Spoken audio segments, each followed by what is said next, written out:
नमस्कार, जय हिंद, वंदे मातरम दोस्तों। स्वागत है आप सभी का हमारे यूट्यूब चैनल स्टडी पॉइंटर्स में। तो आज यहाँ पर हम आपके लिए लेकर आ चुके हैं एक इम्पॉर्टेंट क्लास बाल विकास एवं शिक्षण शास्त्र की। और यहाँ पर हम प्रीवियस ईयर क्वेश्चन आपको करा रहे हैं।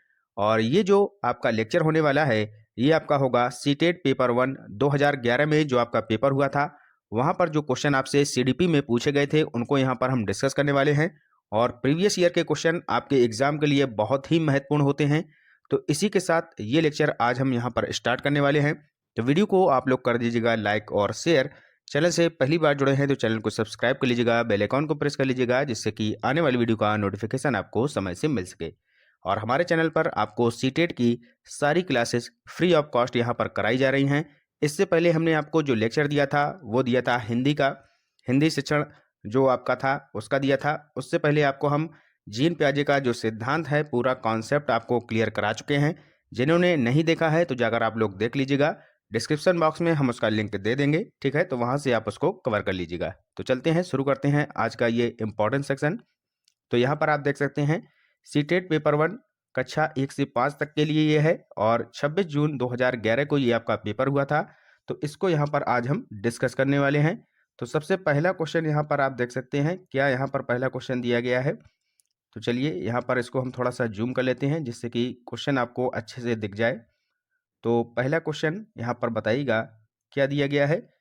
शिक्षा के क्षेत्र में पाठ चर्चा शब्दावली डैश की ओर संकेत करती है। तो बताइएगा शिक्षा के क्षेत्र में जो पाठ चर्चा है, जो पाठ चर्चा शब्दावली है, ये किसकी ओर संकेत करती है, ठीक है। थोड़ा सा यहाँ पर आपको क्लियर नहीं दिख रहा होगा तो थोड़ा सा एडजस्ट करिएगा, हम सभी कुछ आपको पढ़कर यहाँ पर बताने वाले हैं। पहला ऑप्शन है कि शिक्षण पद्धति एवं पढ़ाई जाने वाली विषय वस्तु पर संकेत करती है, जो पाठ चर्चा शब्दावली है। दूसरा दिया है कि विद्यालय का संपूर्ण कार्यक्रम जिसमें विद्यार्थी प्रतिदिन अनुभव प्राप्त करते हैं। तो ये एकदम से सटीक आंसर है।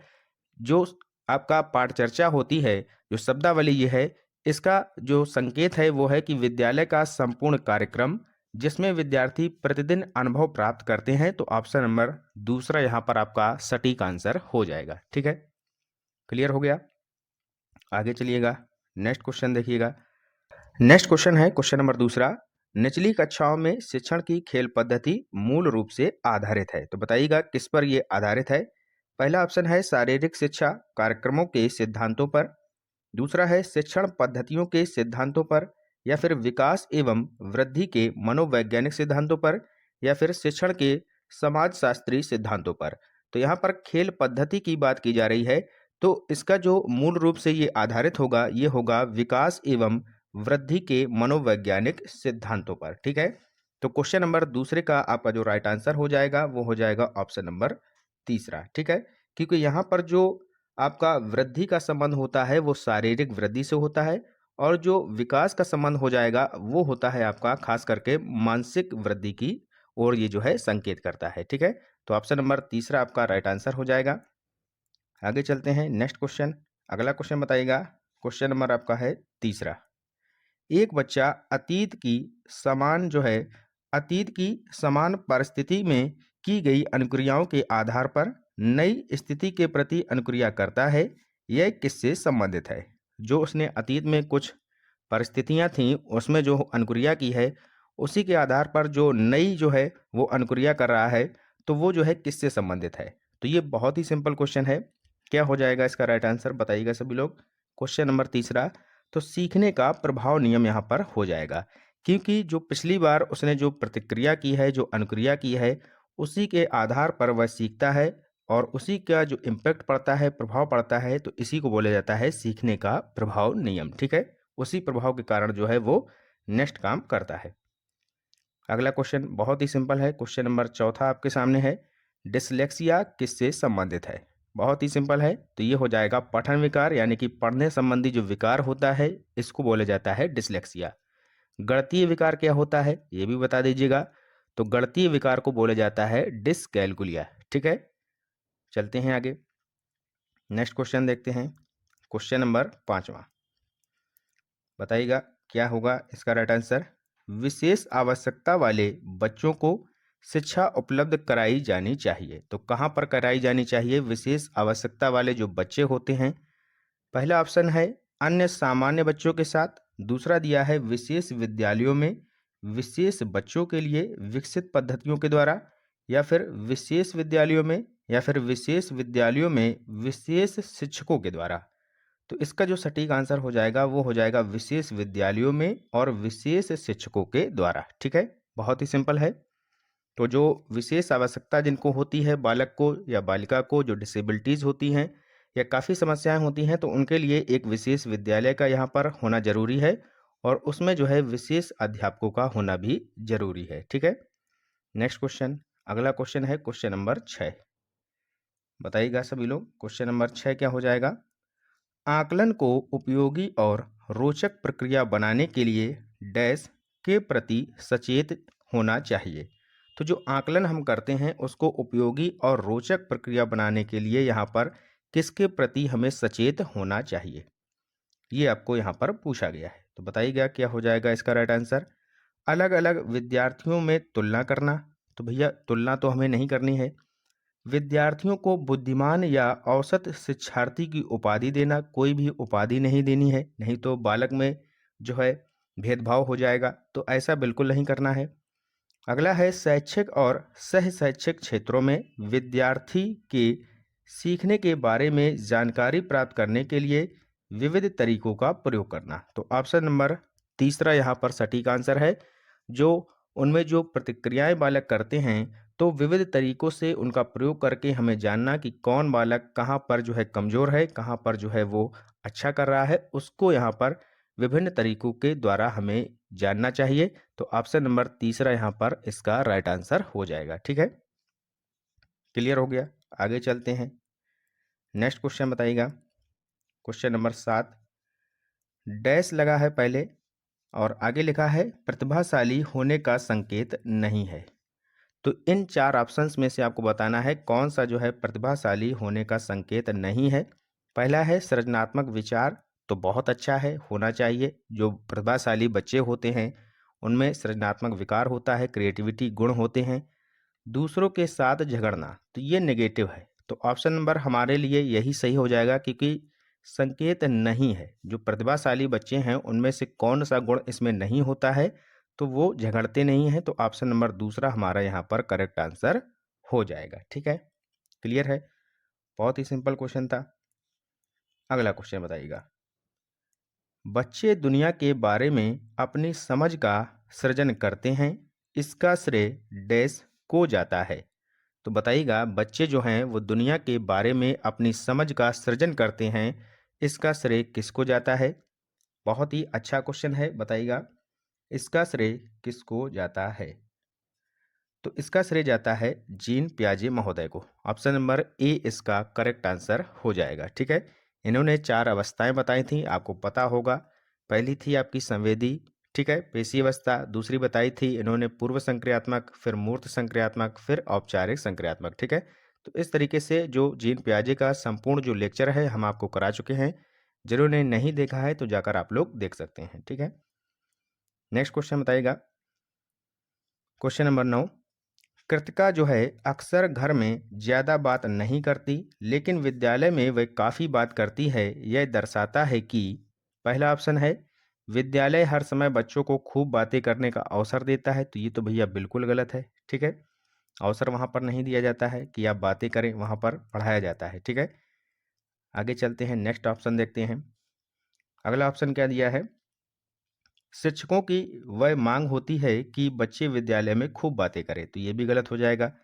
कृतिका को अपना घर बिल्कुल पसंद नहीं है, तो ऐसा तो नहीं होगा, कृतिका को अपना घर पसंद होगा। नेक्स्ट है उसके विचारों को विद्यालय में मान्यता मिलती है। तो ये इसका सटीक आंसर हो जाएगा। इसी वजह से वो जो है विद्यालय में ज़्यादा खुश रहती है। ठीक है, आगे चलते हैं, नेक्स्ट क्वेश्चन बताइएगा क्या हो जाएगा इसका राइट आंसर। थोड़ा सा यहाँ पर इसको हम क्लियर कर देते हैं। ठीक है, हाँ अब बताइएगा क्वेश्चन नंबर आपका कौन सा है, 10 नंबर। ठीक है, क्वेश्चन नंबर 10 बताइएगा, पढ़िएगा क्या हो जाएगा इसका राइट आंसर। एक शिक्षक को अपने विद्यार्थियों की क्षमताओं को समझने का प्रयास करना चाहिए। निम्नलिखित में से कौन सा क्षेत्र इस उद्देश्य के साथ संबद्ध है। बताइएगा, शिक्षा समाजशास्त्र, सामाजिक दर्शन, मीडिया मनोविज्ञान या फिर शिक्षा मनोविज्ञान। तो शिक्षा मनोविज्ञान इसका सबसे जो है अच्छा ऑप्शन है यहाँ पर। तो शिक्षा मनोविज्ञान इसका राइट आंसर हो जाएगा। ठीक है, इसी के थ्रू आप जो है बच्चे को समझ सकते हैं। ठीक है, तो शिक्षा मनोविज्ञान इसका राइट आंसर हो जाएगा। बहुत ही सिंपल है। आगे चलते हैं, नेक्स्ट क्वेश्चन बताइएगा।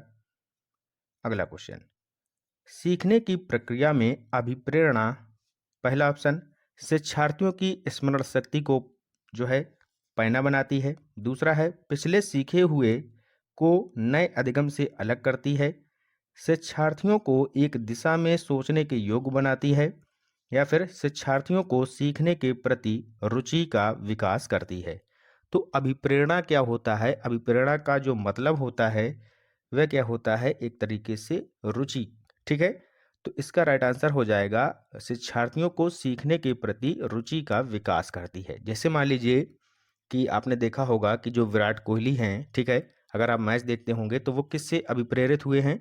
सचिन तेंदुलकर से। जब वो छोटे थे तो सचिन की जो है बैटिंग देखा करते थे और उसी से जो है उनको क्या मिली? एक प्रेरणा मिली, एक अभिप्रेरणा मिली, जिससे उन्होंने धीरे धीरे सीखना प्रारंभ किया। तो इसी तरीके से जो है अभिप्रेरणा का मतलब हो जाता है रुचि का विकास करना। ठीक है, तो इसका जो राइट आंसर हो जाएगा वो हो जाएगा आपका ऑप्शन नंबर चौथा। क्लियर हो गया? ठीक है, आगे चलते हैं, आगे देखते हैं। बहुत अच्छे अच्छे क्वेश्चन हैं। नेक्स्ट क्वेश्चन, क्वेश्चन नंबर आपका आ गया 12।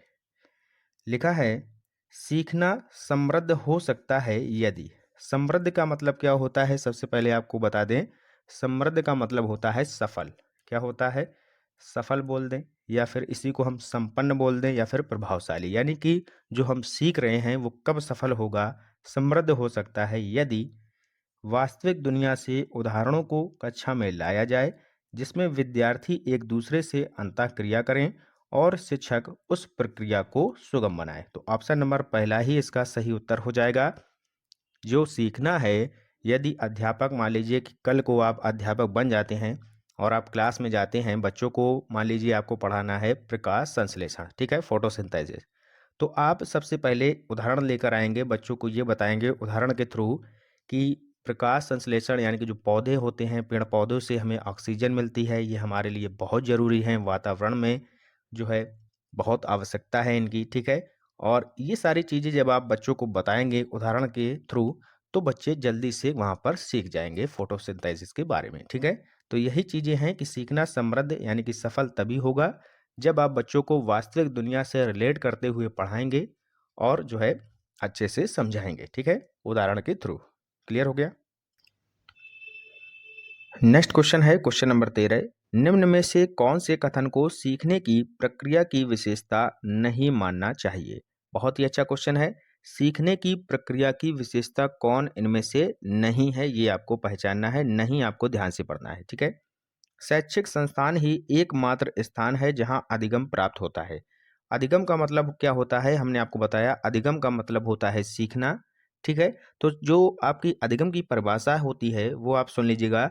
सीखना या जो अधिगम है एक व्यापक जो है, व्यापक का मतलब फैला हुआ, विस्तृत, सतत एवं जीवन पर्यंत चलने वाली प्रक्रिया जो है होती है। ठीक है, जो सीखना है वो जीवन पर्यंत चलने वाली प्रक्रिया होती है, क्योंकि चाहे हम छोटे हों या धीरे धीरे हम बड़े हो रहे हैं, तो कुछ ना कुछ हम किसी के थ्रू सीखते हैं, चाहे वो विद्यालय में हो, चाहे वो अपने घर से हो, पास पड़ोस से हो, या कहीं हम जब बाहर घूमने जाते हैं तो वहाँ पर भी काफ़ी चीज़ें हमें सीखने को मिलती हैं।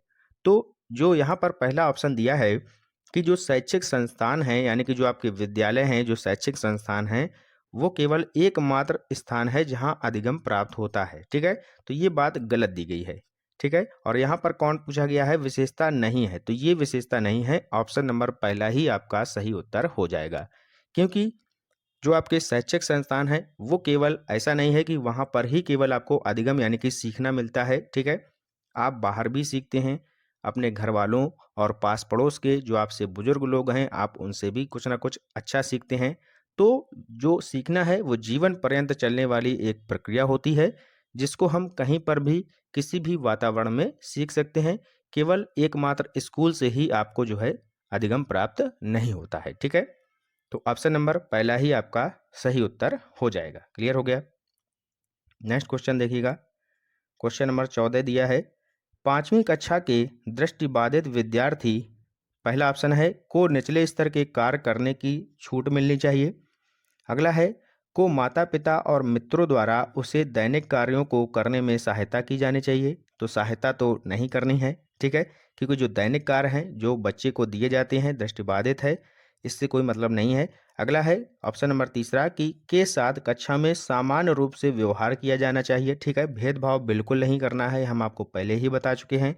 और श्रव्य सीडी के माध्यम से सहायता उपलब्ध कराई जानी चाहिए। ये ऑप्शन बिल्कुल सही है, ऑप्शन नंबर तीसरा, क्योंकि दृष्टिबाधित जो विद्यार्थी है उसको हमें मदद करनी चाहिए और श्रव्य सीडी के माध्यम से सहायता उपलब्ध करानी चाहिए, ठीक है।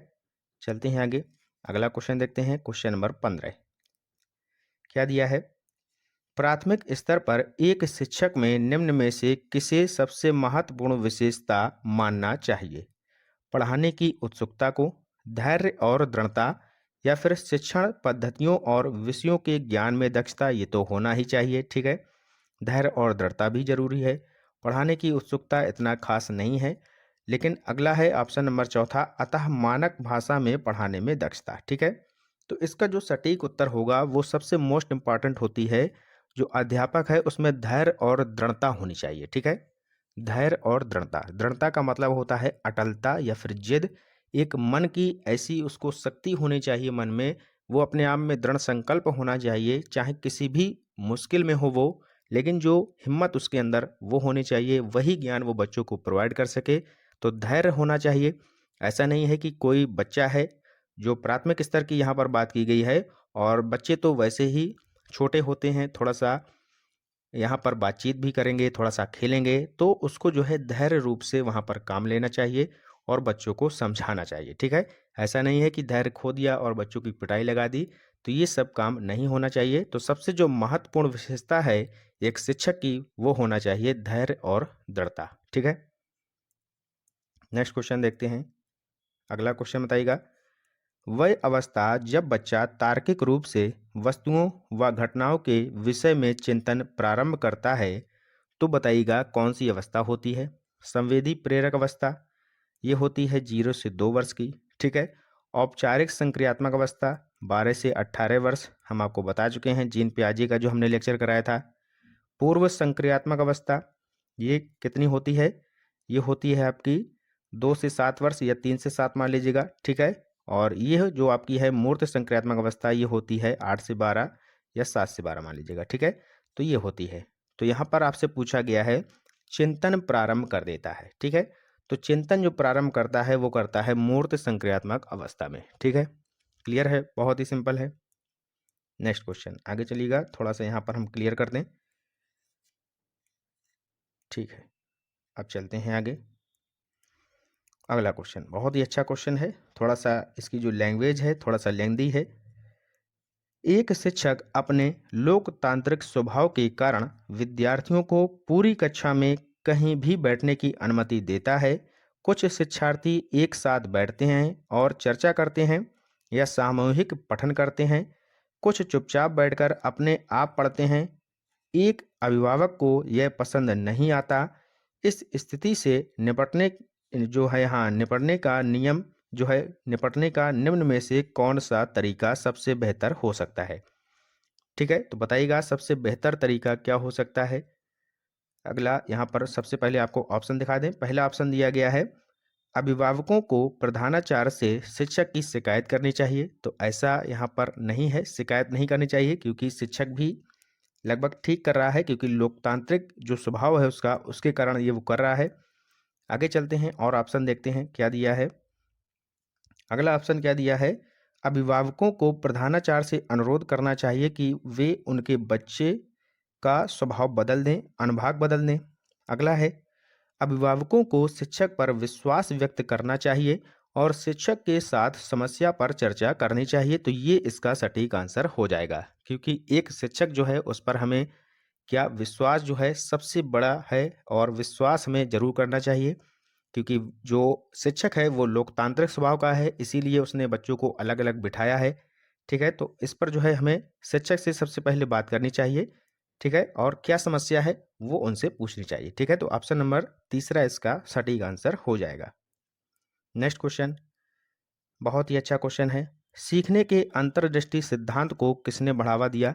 तो जो सीखने का अंतर्दृष्टि सिद्धांत है ये दिया था गेस्टाल्ट ने। ठीक है, गेस्टाल्ट सिद्धांतवादी। ऑप्शन नंबर पहला इसका राइट आंसर हो जाएगा और जल्द ही हम इसका लेक्चर भी आपको प्रोवाइड कराने वाले हैं। ठीक है, नेक्स्ट क्वेश्चन, अगला क्वेश्चन बताइएगा। बच्चों के बौद्धिक विकास की 4 विशिष्ट अवस्थाओं की पहचान की गई, तो किसके द्वारा की गई? कोहलबर्ग के द्वारा, एरिक्सन द्वारा, स्किनर के द्वारा या फिर पियाजे के द्वारा। क्वेश्चन नंबर 19 का राइट आंसर क्या होगा बताइएगा सभी लोग। तो 19 का जो राइट आंसर हो जाएगा वो हो जाएगा पियाजे के द्वारा। जो 4 अवस्थाएं यहाँ पर बताई गई थी वो कौन कौन सी थी? एक थी आपकी पूर्व बाल्यावस्था, फिर थी आपकी बाल्यावस्था, फिर एक थी आपकी किशोरावस्था और चौथी थी प्रौढ़ावस्था। ठीक है, तो ये 4 अवस्थाएं यहाँ पर पियाजे के द्वारा बताई गई थी। क्लियर हो गया? नेक्स्ट क्वेश्चन बताइएगा। निम्नलिखित में से किस अवस्था में बच्चे अपने समवयस्क समूह के सक्रिय सदस्य हो जाते हैं? तो बताइएगा, अपने समवयस्क यानी कि जो साथी गण होते हैं वो किस अवस्था में मिलते हैं और सक्रिय सदस्य बन जाते हैं, एक गैंग बनाते हैं? तो वो बनाते हैं किसमें? आपके किशोर अवस्था में। इसी को जो है 12 से 18 वर्ष हमने आपको बताया था, औपचारिक संक्रियात्मक अवस्था जो है इसी को बोला जाता है। और इसी अवस्था में समवयस्क जो हैं बच्चे अपने दोस्त बनाते हैं और एक सक्रिय सदस्य बन जाते हैं। ठीक है, किशोरावस्था को ही तूफान की अवस्था भी बोला जाता है, ये भी आप लोग याद रखिएगा। नेक्स्ट क्वेश्चन है, बच्चों के सीखने की प्रक्रिया में माता पिता को डैश भूमिका निभानी चाहिए? नकारात्मक तो बिल्कुल नहीं, डिमोटिवेट तो हमें बिल्कुल नहीं करना है, बल्कि हमें मोटिवेट करना है, अग्रोन्मुखी यहाँ पर आपका राइट आंसर हो जाएगा। मोटिवेट करते रहना है और आगे जो है उनको ऐसा ज्ञान प्रोवाइड कराना है कि बच्चे अगर गलती भी करते हैं तो अभिभावक का कार्य है कि उस गलती को स्वीकारे और उसे और मोटिवेट करे कि आप अच्छा करेंगे, अभ्यास करते रहिएगा।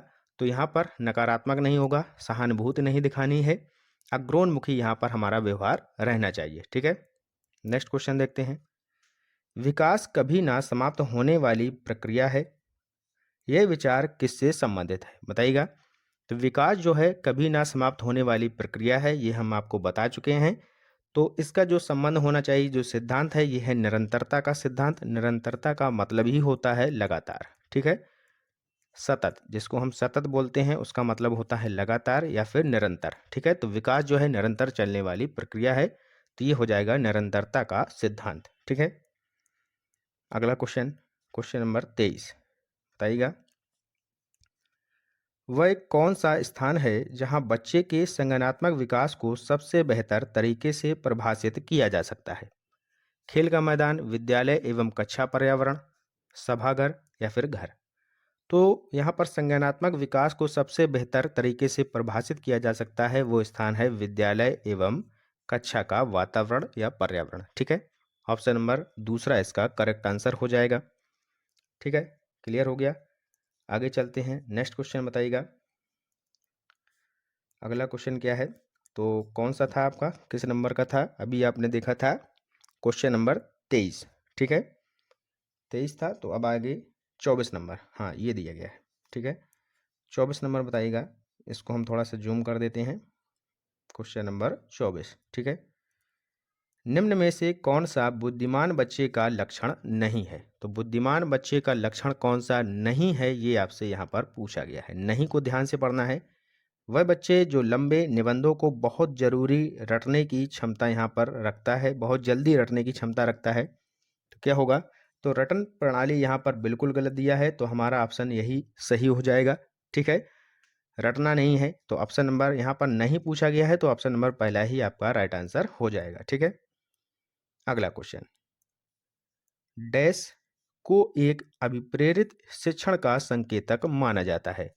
तो अभिप्रेरित शिक्षण का संकेतक किसको माना जाता है, ये आपको यहाँ पर बताना है। क्वेश्चन नंबर 25, कक्षा में अधिकतम उपस्थिति, ये तो नहीं होगा। शिक्षक द्वारा दिया गया उपचारात्मक कार्य, विद्यार्थियों द्वारा प्रश्न पूछना, ये क्या होता है? अभिप्रेरित शिक्षण का संकेतक इसको माना जाता है, क्योंकि जब हम बच्चे से प्रश्न करेंगे तो बच्चे जो है जिज्ञासापूर्ण तरीके से और अपने जो है मौलिक जो है उनके कर्तव्य यही होता है कि जो है बच्चा जो प्रश्न जब आप पूछेंगे तो बच्चा जिज्ञासा उसमें उत्पन्न होती है और वो सोच समझकर उत्तर आपको देता है। ठीक है, तो ये जो है एक अभिप्रेरित जो है शिक्षण का संकेतक माना जाता है। क्लियर है? नेक्स्ट क्वेश्चन, निम्न में से कौन सा बच्चे की सामाजिक मनोवैज्ञानिक आवश्यकताओं के साथ संबद्ध नहीं है? तो कौन जो है संबद्ध नहीं है, ये आपको यहाँ पर बताना है। तो इसका राइट आंसर हो जाएगा शरीर से अपशिष्ट पदार्थों का जो है क्या होता है, नियमित रूप से बाहर निकलना जो है बच्चे की सामाजिक मनोवैज्ञानिक आवश्यकताओं के साथ संबंधित नहीं है। तो ऑप्शन नंबर तीसरा इसका राइट आंसर हो जाएगा। ठीक है, नेक्स्ट क्वेश्चन, क्वेश्चन नंबर 27, मन का मानचित्रण संबंधित है। बताइएगा जो मन का मानचित्रण है ये किससे संबंधित है? तो बहुत ही सिंपल है, ये हो जाएगा मन की क्रियाशीलता पर अनुसंधान से। ठीक है, ऑप्शन नंबर चौथा इसका राइट आंसर हो जाएगा। ठीक है, अगला क्वेश्चन बताइएगा, विशेष रूप से प्राथमिक स्तर पर विद्यार्थियों की सीखने संबंधी समस्याओं को संबोधित करने का सबसे बेहतर तरीका है। बताइएगा सबसे बेहतर तरीका कौन सा है, ये आपको यहाँ पर बताना है।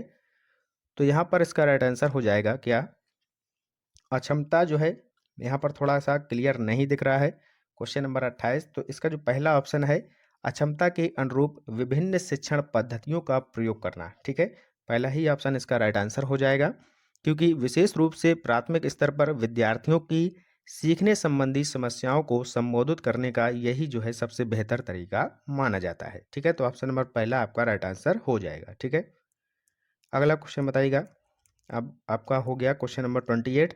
नेक्स्ट है आपका 29 नंबर का क्वेश्चन आपको बताना है। बहुत ही सिंपल क्वेश्चन है, पियाजे के अनुसार निम्नलिखित में से कौन सी अवस्था में बच्चा अमूर्त संकल्पनाओं के विषय में तार्किक चिंतन करना आरंभ करता है? अमूर्त का मतलब क्या होता है? मूर्त हमने आपको बताया था जीन पियाजे का जब हमने लेक्चर कराया था। मूर्त चीज़ें क्या होती हैं? जिनको हम देख सकते हैं, सुन सकते हैं और महसूस करते हैं। ठीक है, और अमूर्त क्या होता है? जिनको हम नहीं देख सकते हैं लेकिन उसके बारे में चिंतन करना बच्चा प्रारंभ करता है। देख नहीं सकता लेकिन चिंतन करता है, तो ये होता है औपचारिक संक्रियात्मक अवस्था में। ठीक है, 11 वर्ष एवं इससे ऊपर। तो ऑप्शन नंबर दूसरा यहाँ पर राइट आंसर हो जाएगा। ठीक है, आगे चलते हैं नेक्स्ट, और ये होगा अंतिम प्रश्न। क्या है, निम्न में से कौन सा शिक्षार्थियों में सृजनात्मकता का पोषण करता है? बताइएगा क्या हो जाएगा इसका राइट आंसर? इसका राइट आंसर हो जाएगा प्रत्येक शिक्षार्थी की अंतर्जात प्रतिभाओं का पोषण करने एवं प्रश्न करने के अवसर उपलब्ध कराना। ठीक है, तो ऑप्शन नंबर दूसरा इसका सही उत्तर हो जाएगा। क्लियर है? तो ये था हमारा आज का इम्पॉर्टेंट लेक्चर। वीडियो आपको कैसा लगा ज़रूर हमें बताइएगा, और अच्छा लगा हो तो लाइक कर दीजिएगा, और इससे और अच्छा कंटेंट हम आपको नेक्स्ट वीडियो में प्रोवाइड कराएंगे। और इसके बाद एक और अच्छा लेक्चर हम आपके लिए बहुत जल्द लेकर आने वाले हैं एनसीएफ 2022 का, तो बहुत जल्द उसको भी हम आपके सामने लेकर आएंगे। तो बने रहिएगा हमारे साथ, मिलते हैं नेक्स्ट वीडियो में, तब तक के लिए goodbye, have a nice day.